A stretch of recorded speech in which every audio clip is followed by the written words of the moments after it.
নমস্কাৰ মই ডক্টৰ সৌৰভ কুমাৰ শৰ্মা আশা কৰোঁ আপোনালোকে ভালে আছে এই ভিডিঅ'টোত এটা ইম্পৰ্টেন্ট হেল্থ টপিকৰ ওপৰত ভিডিঅ' বনাবলৈ চেষ্টা কৰিছোঁ এই যেটো হেল্থ টপিক বহুত বেছি কমন বহুতে এই বস্তুটো নাজানো আৰু এই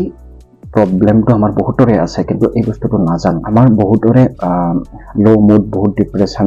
এনজাইটি এনেকুৱা ধৰণৰ প্ৰবলেম হয় মাংস পেশী বিষায় সঘনাই জ্বৰ কাহ হৈ থাকে তো এই प्रॉब्लम बुरत गुरुते এটা ভিটামিন আমাৰ শৰীৰত কম হলে এই প্ৰবলেমবোৰ দেখা পোৱা যায় তো হেতু হৈছে ভিটামিন ডি আহক ভিটামিন ডি ৰ বিষয়ে ভালকে আমি জানি লওঁ আৰু ভিটামিন ডি আমাৰ শৰীৰত কি কি ইয়াৰ ৰোল প্লে কৰে সেইখিনি আমি জানি লওঁ ভিটামিন ডি টো আমি যেতিয়া সূৰ্যৰ পোহৰত থাকো সূৰ্যৰ পোহৰত UVB ৰেটো আহি পেলাই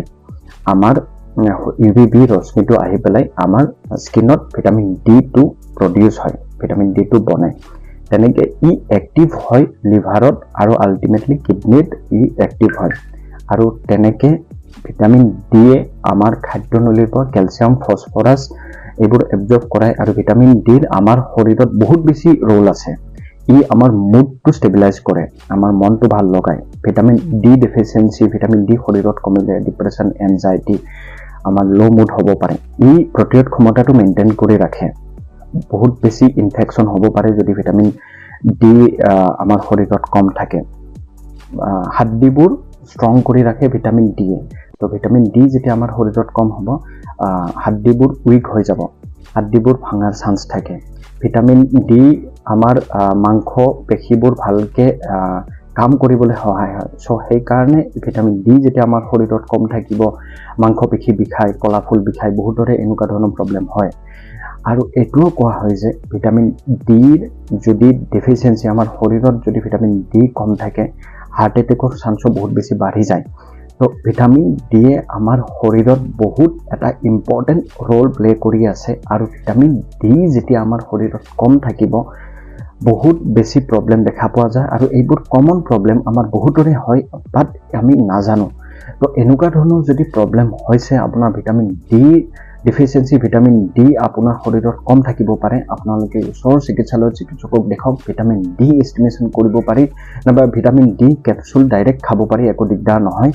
কিন্তু বহুত বেছি ক্যাপসুলও খাব নালাগে কিন্তু আমাৰ শৰীৰত বহুতৰে ভিটামিন ডি ডেফিচিয়েন্সি থাকে ভিটামিন ডি ক্যাপসুল খাব পাৰে একো দিগদাৰ নাই কিন্তু চিকিৎসকৰ সহায় লৈহে এনেকুৱা ধৰণৰ ক্যাপসুল খাব কিন্তু ক্যাপসুলৰ আগত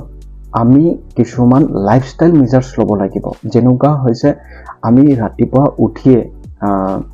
আমাৰ হাত দুখন ফেস ভৰি দুখন এক্সপোজ কৰি মানে একো সানস্ক্ৰিন নলগাকৈ একো কাপোৰ হেখিনিত আবুৰ নিদিয়াকৈ আমি সূৰ্যৰ পোহৰত এটলিষ্ট আধা ঘণ্টা 45 মিনিট থাকিব লাগে তেতিয়া ভিটামিন ডি আমাৰ স্কিনত বনিব আৰু তেনেকে আমাৰ ভিটামিন ডি যেটো অভাৱ হেতু পূৰ হ'ব আগৰ দিনত মানুহবোৰে ৰাতিপুৱা উঠি ৰ'দত বহিছিলে কিন্তু আমি ট্ৰেনিং হ'ব বুলি বা ৰাস্তাদি গলেও আমি ফুল স্লিভ আমি তেনেকে পিন্ধি যাওঁ তেনেকে ভিটামিন ডি আমাৰ স্কিনত বনিব নোৱাৰে আৰু ভিটামিন ডি হেকানে ডেফিচিয়েন্সি আজিকালি দিনত বহুত বেছি দেখা পোৱা যায় ৰাতিপুৱাও আমি আজিকালি আগৰ দিনত যেনেকে ককা আইতা বুৰে ৰাতিপুৱা উঠিয়ে ৰ'দত বহিছিলে হেই আমাৰ হেবিটটো আজিকালি নাই আমি তেনেকে নবহো আমাৰ ট্ৰেনিং হ'ব বুলি আমি ভয় খাওঁ তেনেকে ভিটামিন ডি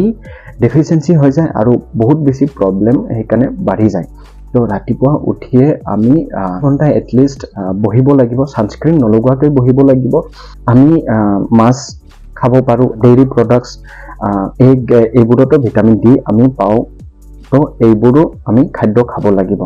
তো ভিটামিন ডি যদি এনেকুৱা ধৰণৰ লক্ষণ হৈছে আমি ৰ'দত বহিব লাগিব আমি খোৱাবোৰত কিছুমান চেঞ্জেস আনিব লাগিব